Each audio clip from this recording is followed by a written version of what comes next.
ओम नमः शिवाय समस्त को मोर नमस्कार।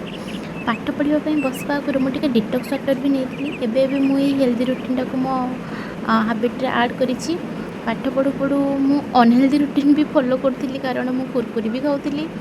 देन पाठ पढ़ा सरिया भितर मोर लंच टाइम हो गला।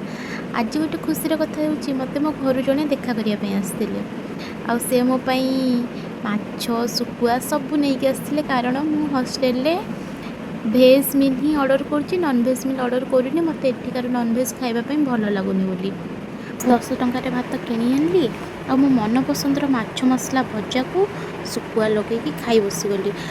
मु जानी कौन ये एत टेस्टी लगुला कि जाने मु बहुत दिन पर खाइली कि कौन से एत टेस्टी लगुला किंतु मो मन शांति करी खाइली आ शोली। पखाड़ खाइला पर जो निद तो हुए आपण मैंने जानी ही थे। शोक उठला मुझे मोमो आनिक खाई एवं मोर आज दिन ये सर। गुड नाइट, देखा नेक्स्ट ब्लॉग रे।